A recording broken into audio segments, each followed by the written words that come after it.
Hi, I'm Tosca Lee, author of The Line Between and co-author of The Long March Home with my friend Marcus Brotherton, and you're listening to the Unfreaking Believable podcast.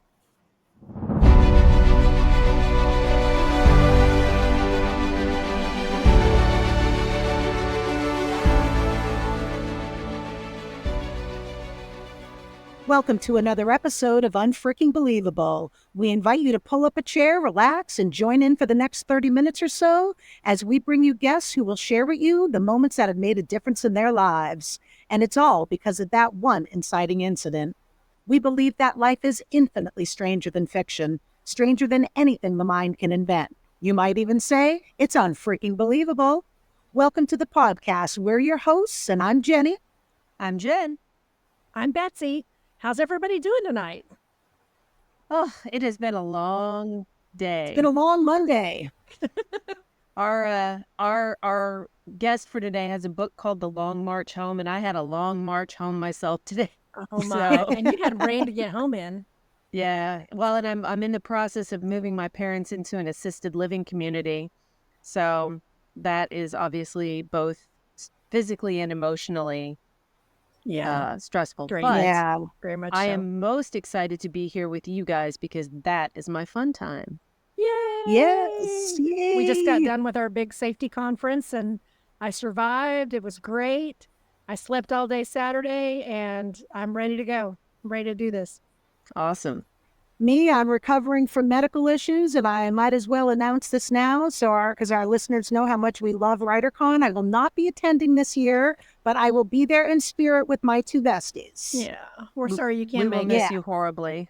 Yeah. I will be there next year. Hooray! With your special shoes on. Yes, my wingtips. I love my wingtips. I think I'm up to 14 pairs of those bad boys. I love them. Oh, wow. That's a lot. And speaking of wingtips and feet and that sort of thing, and that's like my favorite segue of weirdness that I've ever done. But I have a terrific word for the day today. All right, perfect. Which is good for 3 exhausted women, possibly 4 exhausted women on one show. And my word for the day is balter. Balter. Probably Balter. the easiest one I've given you guys to pronounce. Yes, I think so. Yeah. So, you know the old saying, dance like nobody's watching? Mm-hmm. Yes. Well, that is baltering. It is to dance freely, but without skill, grace, or elegance, just for the joy and delight of dancing. That is. I'm a balter. Yeah, that describes me to a T. The last time I tried to dance, I blew out my ACL in my knee. Oh, that's Oh, not On that's stage not- in front of people who were watching when I was dancing. Okay, so only low-grade baltering for Betsy. Yes, Betsy is Low grade baltering. a Balter-centric, adjacent. I'm Balter adjacent. Yeah, I'll be putting salon paws patches all over my back, I and love will the ball salon after paws. that. Not I think I'll before. just observe. It's pretty safer that way. We should buy stock and salon paws. That's You my should. favorite one to use. You should. You got some fun facts for us, Jenny? I sure do. All right, I've got one quick one and then one really interesting one I'm going to share with our listeners today. The first quick one is dinosaurs roamed the earth for so long that fossils existed while dinosaurs still roamed the earth. What? I love that one. I'm gobsmacked. I love that. Yeah, totally. So George Washington never knew about him, but the other dinosaurs knew about him. Yeah, George Washington, never knew dinosaurs existed, which is crazy. Yeah. All right, and this one's an interesting fun fact. So we've all heard of the Boston Tea Party in 1773. Which occurred on my birthday. And you love tea, so. Oh, Mm-hmm. that's right. But a lot of people haven't heard of the Boston molasses disaster that occurred on January 15th, 1919, when a 90-foot wide cast iron tank filled to the brim with sticky molasses exploded and spilled 2.5 million gallons of crude molasses into the streets of Boston. The thick, sticky substance flooded the streets like a tsunami with 15-foot high waves reaching speeds estimated to be about 30 miles per hour. Unfortunately, the molasses raised everything in its path, including buildings, horses, and it sadly killed 21 citizens, injuring roughly about 150. I actually had heard that one. Yeah, I'd heard that one because we've done some, in the course of my safety career, we've done some studies on, failures that led to that event and all the leading indicators and things like that. Sad story, but man, can you imagine having to clean that up? Oh my God, not at all. It's crazy. I would imagine. I've actually heard, I think, that there are some places in Boston where you can still smell it when it gets hot enough. That would not surprise me either. Yes, I have heard, being around, living in New England, I have heard those rumors. Have I noticed it myself? No. Well, we're just going to have to go to Boston and do some research. All right. Yes, we're going to have to get your girls out my way. I'd love to go to Boston. I've never been, so that's on my bucket list. All right. That's a date, ladies. That's all a right. date. Speaking of dates, are we ready to get started? Yes, let's do this. All right. So today is my pick. So I get to introduce our guest. And today we have Tosca Lee, an award-winning New York Times best-selling author of 12 novels, including The Long March Home, with New York Times best-selling author Marcus Brotherton, The Line Between, The Prodigy, The Legend of Sheba, and Iscariot. Her work has been translated into 17 languages and has been optioned for TV and film. And she is a multi-award-winning author. Tosca, welcome to the show. Thank you so much for having me. We are thrilled that you're here. Thank you. I'm thrilled to be here. So full disclosure, we should tell you that we met Tosca, where else but WriterCon. WriterCon. WriterCon? Sure did. So much fun. And I really enjoyed the speech that you did addressing the masses there. It was really, I don't know, as someone who's kind of was making my way into the writer community at that time, and I've progressed a bit since then, but it was definitely the kick I needed to get me going. Oh, good. I'm so glad. WriterCon was really fun for me. It was great to be back in Oklahoma. Hadn't been there in a few years, and what a great group of people. And it was so much fun because for me coming in, I got the chance to keynote and got the chance to teach and workshop and all these different things, and just met some fabulous people. And I drove there. So on my way driving home, I got to stop and see an art gallery, and I visited a friend's big church there where she works, and got to see some stuff before I made the rest of the drive back to Nebraska. So it was a great time. Sounds like it. I know you did a book signing while you were here too.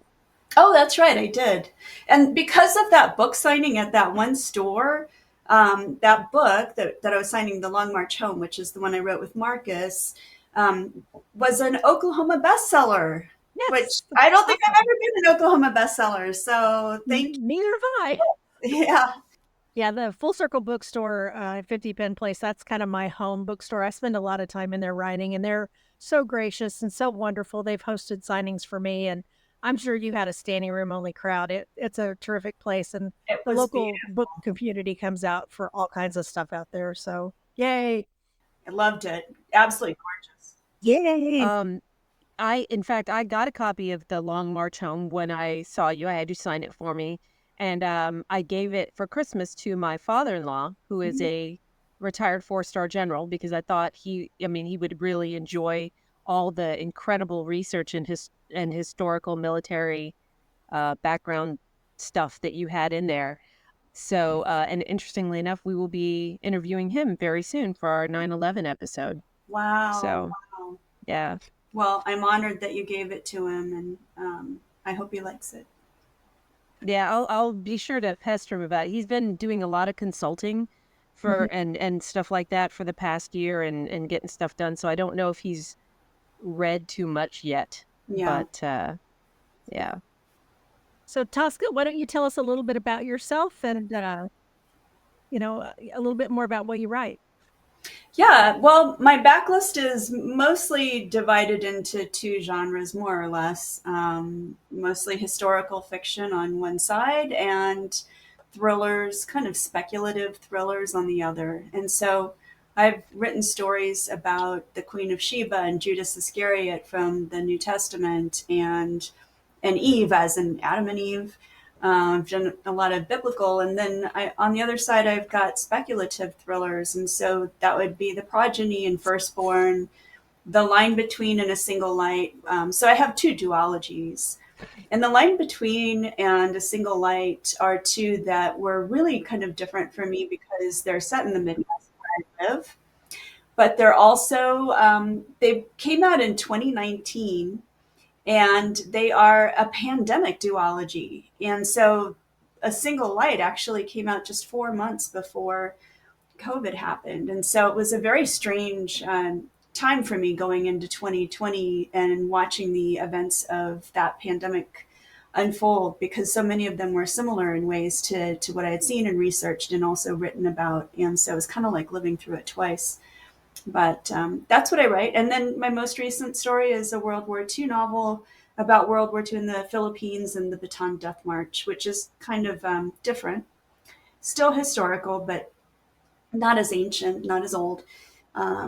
But that seemed like a really important story to tell. My friend Marcus Brotherton had called me up and said, "Hey, listen, I've got this project I've been working on, and I feel like I'd like a co-author, and would you like to join me?"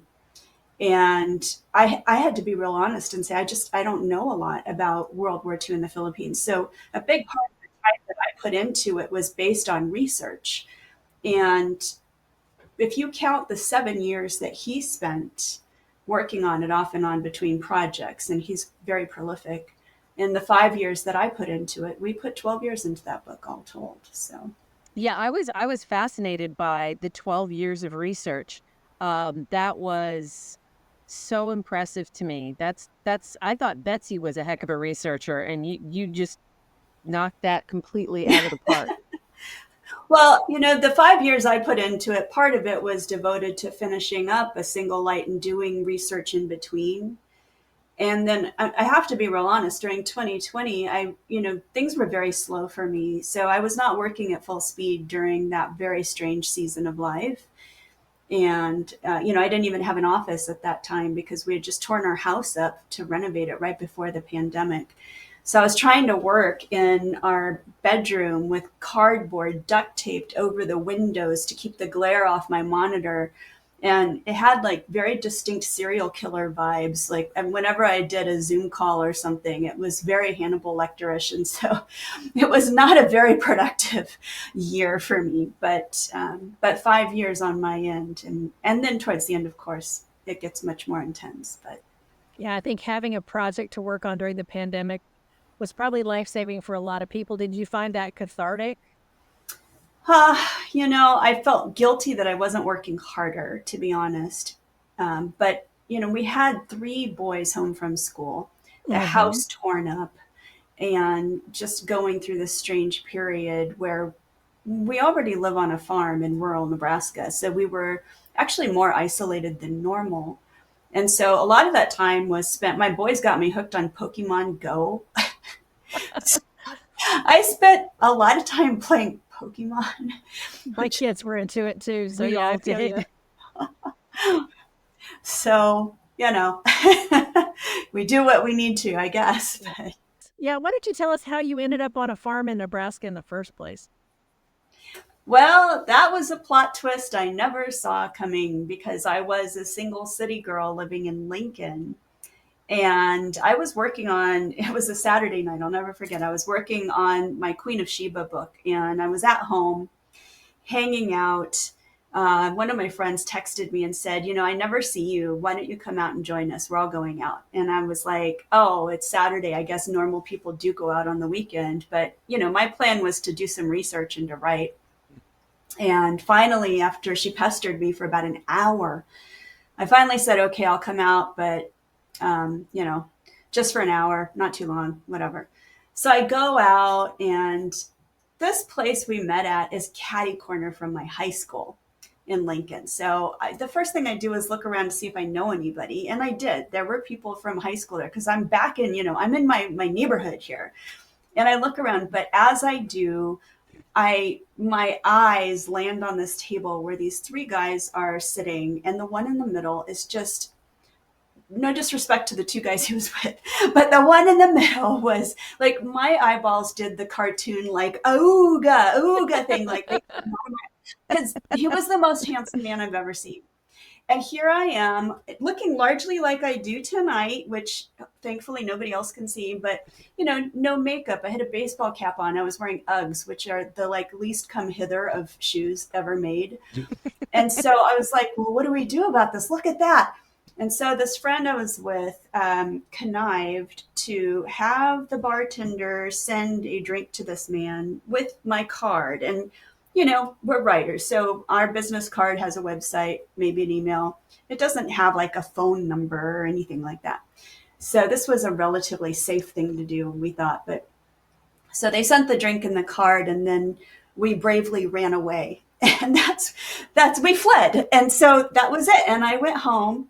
And for the next few days, I remember thinking that's the dumbest thing I've ever done, because that guy could be a cheater, a woman beater, a drug dealer, other things that end in he could be like just a bad person, right?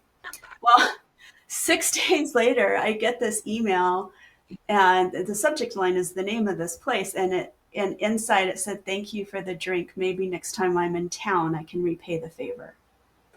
And I was like, what is your name? What does in town mean to you? I didn't know. And it turned out this guy was a single father of four farmer who lived an hour away on an acreage on a very, very rare night out with his college friends, and very shy farmer. And he hates it when I say that, but he's shy. And we struck up this email conversation and finally talked on the phone. And by the time of our first date, that was it.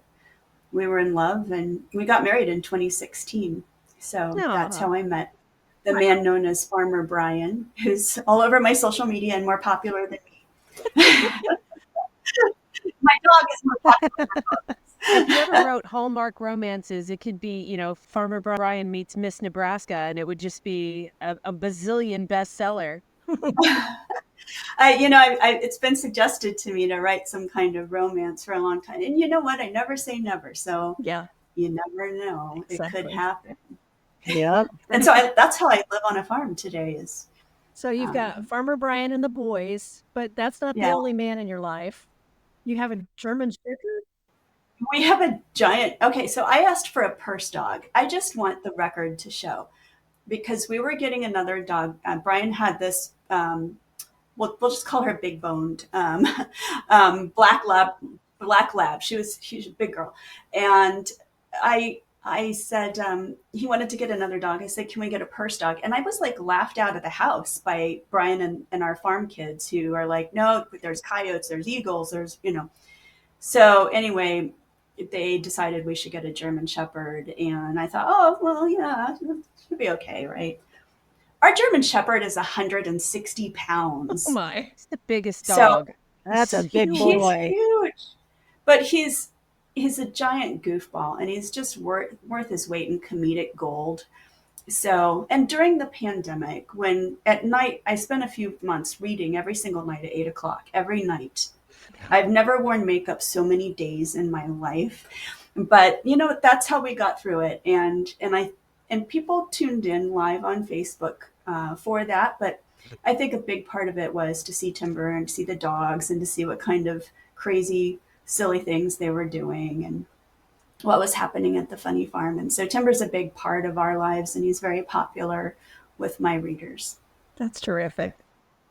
And I also have a stepdaughter too, by the way, and I'm going to be a grandma in January. Congratulations. So, yeah, thanks. So that's very exciting. Yeah. Yeah, I mean, Timber is still very heavily featured on your social media. I always notice Timber posts when they fly through Instagram and whatnot. But I'll tell you the other thing that I've seen a few times recently in your social media that has special meaning to me is you've had some posts lately that talk about your Korean heritage. And my daughter is a Korean adoptee. So whenever you post things like that, it's always like I always specifically note it and am so interested in the stories you tell about your dad and all that kind of stuff. And it always just holds a special place in my heart because Korea is so important in our household. So Hmm. I've enjoyed that enormously. I'm so glad to know that. Thank you for telling me that. We're actually taking a trip. My siblings and my dad and my stepmom and my husband. We're all going to Korea the day after Christmas Oh, wow. because we've never done this as siblings all together, and my husband has literally never met half of my family. And I've lost now several uncles, and my grandparents passed away several years ago, but I'm really excited for him to meet the family that I have left. And so I will be posting pictures of Korea. So look for those to come because I'll be I sharing a little. will, because we're Yeah. going in July. So, Oh, you are? yeah, my daughter's Oh, graduating from high school and turning 18, and so we're oh, going to go to Korea either in very late June or early July. So, oh, what a wonderful trip. That's going to be really great. Very special. Eat all the food, eat all the things while you're there. you couldn't stop me. You could not stop me from eating Korean food. I'll just take bibimbap all day, just all day long. Yeah, Jed's gonna teach me what to eat, so I'm gonna try some Korean Oh, food. Yes. All right, Tosca, I'm sure our listeners are eager to hear what we brought you on the show for, and that is to share with us your unfreaking believable story. So the mic is all yours. all right. Well, we've been talking about my father, and so this is a story about him. And when I was growing up, I did not ever think of being a writer. That was just not a thing. I wrote stories, I told stories, I made up stories all the time, but my dream from a young age was to be a ballerina, and I pursued that ardently all my young life and into my teenage years until I had an injury that pretty much sidelined me for.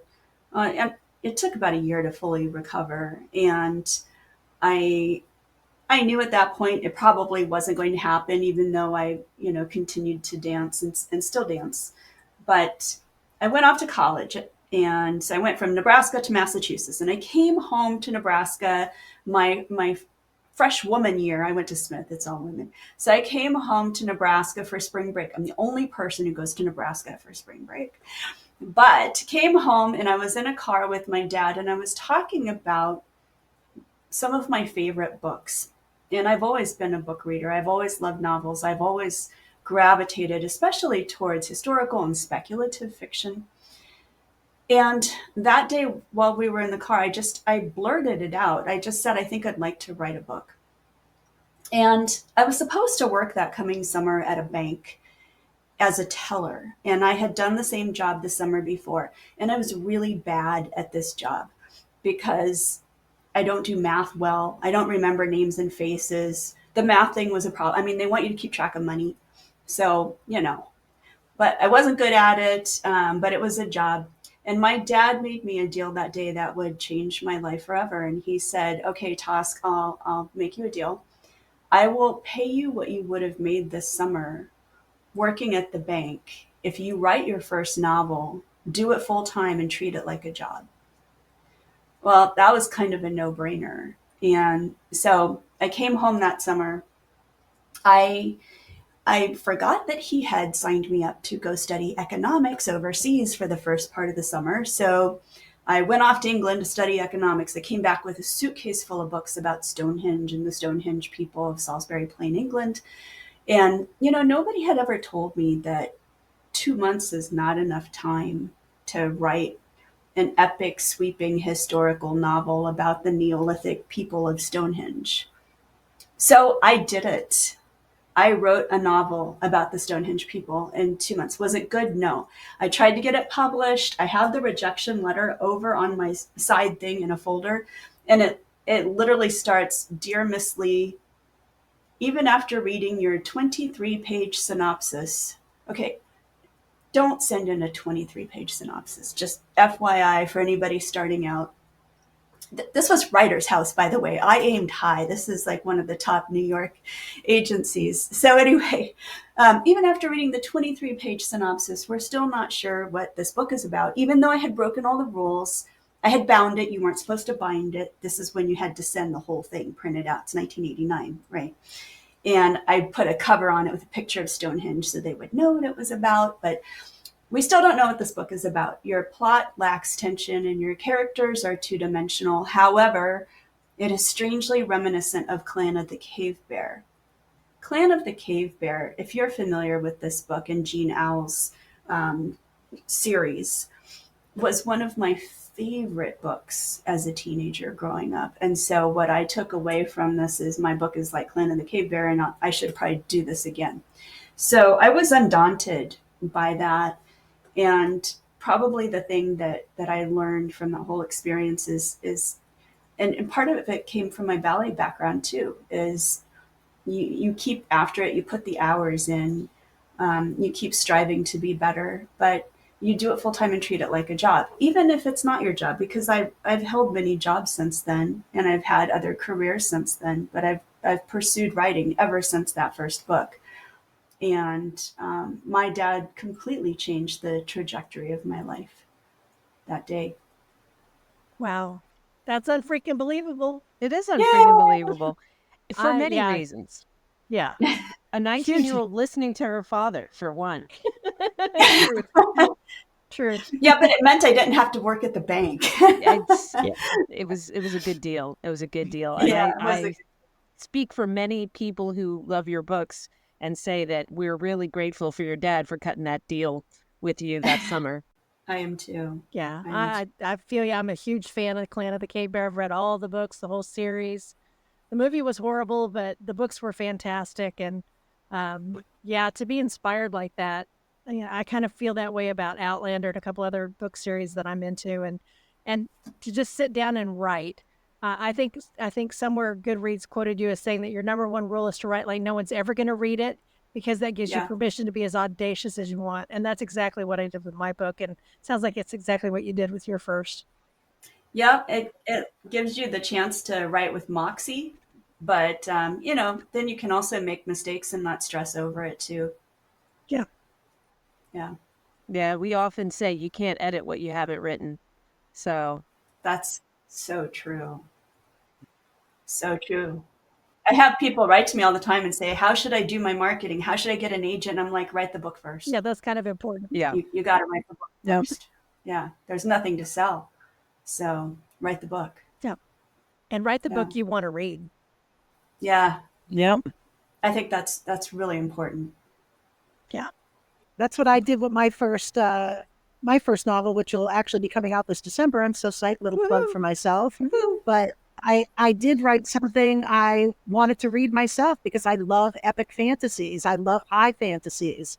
So it gave me a chance to create my own world and stuff. So I like that. Write like no one's going to read it. And I did not do that on my first draft. I was embarrassed and uncomfortable. I'm like, I can't let my mother read this. No, you can't think about that. Yeah, you can't think about that. And I know my mother's going to read everything I write. So I at least keep that in mind, but I still write it because she let me read all her books and I know what she reads and I'm okay. It's absolutely true because my stepfather at least read my first two books. And the first one, he said, well, this isn't really the kind of thing that I would read because I write young adult paranormal, or at least that series was young adult paranormal. And he said, this isn't really what I read, but your suspense is really good. You're talented. It's just not the kind of thing I would read. And then when he read the second one, he said, well, the second one was weirder than the first one. But That's a huge compliment. But, he's also not exactly what you would call my demographic. He's a 93-year-old retired college professor. So, And which series was this, Jen? the Arcana series. He hasn't read the fantasy books yet. He would probably like the fantasy books a little bit more because he loved Harry Potter and all that kind of stuff. So I think he'd like Iron Shield, I think, a little bit more, but still. Because Jen, your book that was free yesterday, Rise of the Moon, I ordered that in paperback. It'll be delivered to me tomorrow. Yay. Yeah. You'll love it. You'll love it. Tosca, I was going to ask if you could let our listeners know where they can find you. Oh gosh, well you can find me and Farmer Brian and Timber pretty much anywhere. We're on all the social media as Tosca Lee, and my website is toscalee.com, TOSCALEE.com. And I've got some new news about my re-release of my very first book, which just came out in a brand new edition, and my second book is coming out soon, the one about Eve, in a new edition. So all that stuff is happening now. It's kind of exciting, and so there's all kinds of fun stuff, and we're getting ready to do a big giveaway too. So there's always some fun stuff, but there's always dog videos. Can't go wrong with that. Definitely can't go wrong with that. So we love dog videos and giveaways. We're all about the giveaway. We love giveaway. Giveaways.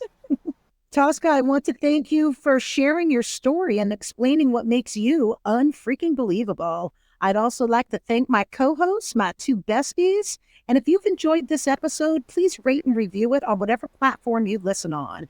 You can find us on Apple, Spotify, Amazon Music, and Audible. You can also join our Unfreaking Believable Facebook group and follow us on TikTok and Instagram, and now on X as well. You can also join us on Patreon for exclusive content and other perks.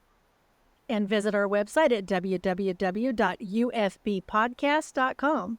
And if you have an unfreaking believable story, reach out to us at ufbpodcast@gmail.com. We'd like to hear your story too.